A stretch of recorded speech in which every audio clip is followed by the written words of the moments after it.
Hi everybody, my name is Gu Yundi. We are here to have a summary video of the Grade Room 61st, the reading material for Argument, the summer semester. Grade Room is published quarterly by the MIT Press. Grade Room 61st, it contains 175 pages. It shows a whole conversation into the magazine. Daniel and Andrew write down the essay. And then the following essay, people make response to their opinions. And at last, Lucia Alexis write down response, global agoraphobia as a response to the whole magazine. It shows the complete process of arguing the idea before it is presented, and the charm of thought. The new universalism, refugees and refugees, between global history and vocal humanitarianism.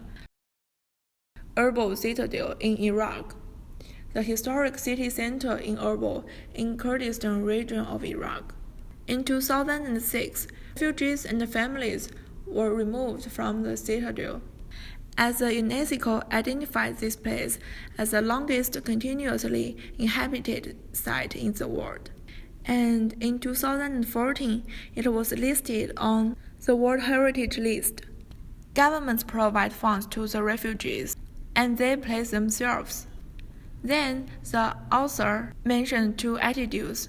Global history demands citadels without refugees, and humanitarianism requires refugees without citadels. But how to define where is a refuge? Does any area with long history can be listed as a site in protection and remove people from it? Like Beijing, the capital city in China with thousands of years history. How we define where to protect? Also, are refugees and a refuge are separate things, that if we want to protect an area, we should move people out of it, or take them as a whole. When we define where is in preservation with a set standards, it seems arbitrary. But Ku has presented his innovative opinion. The city is growing and the architecture can do it.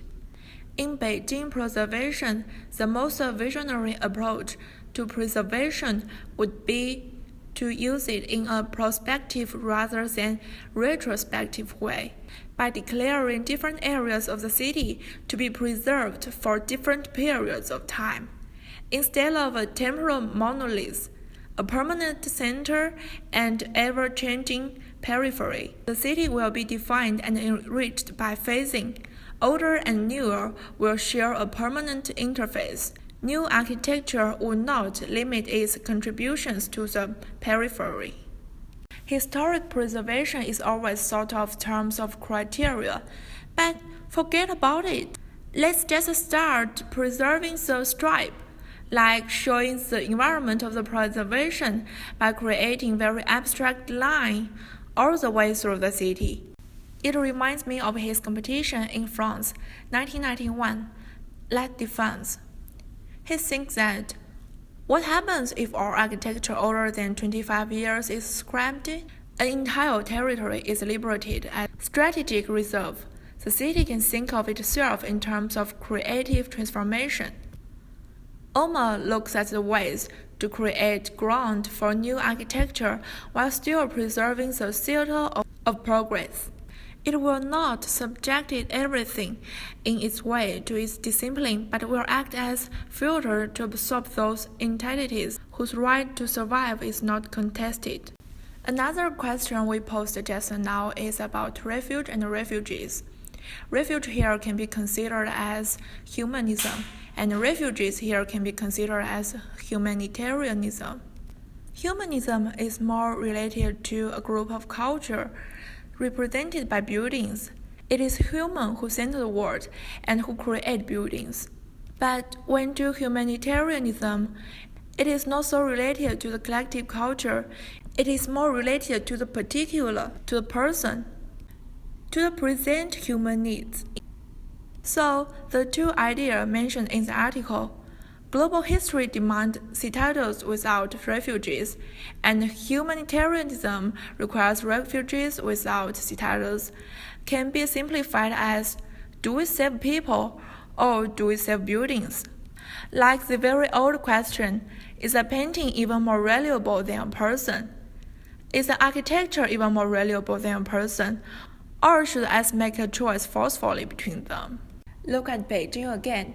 Hutong has a long history with architectural features and is in protection, but most people prefer apartment outside with higher living standards, with convenient sanitary arrangement. Poor standards of hygiene have turned unique living space and potential thriving communities into a serious urban problem. Hutong bubbles focus on everyday lives of the city residents, their present needs. It inserts public structure. Hutong Bubble 32nd provides a toilet and a staircase and create a more convenient life. The bubbles multiply and morph to provide for the community's various needs, thereby allowing local residents to continue living in these old neighborhoods. And in Beijing Design Week, models of New Siheyuan, an architecture form in Hutong, present another practical way. Current residents suffer from infrastructure poverty as well as high population density.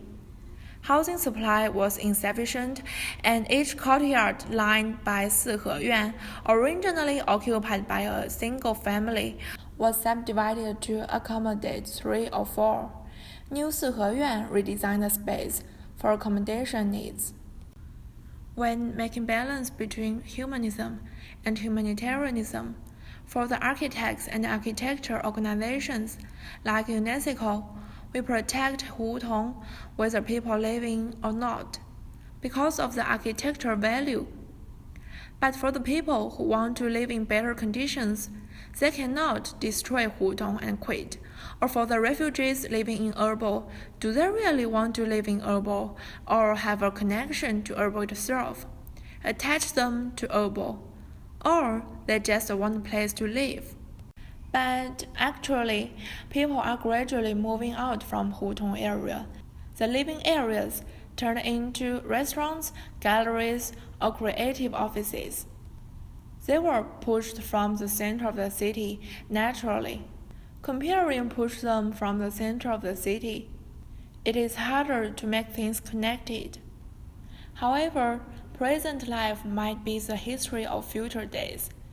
It might not be a forced choice to choose one between refuge and refugees, and at the same time, more efforts is encouraged, like Hutong Bubbles and the New Siheyuan, to deal with refuge and refugees as a whole.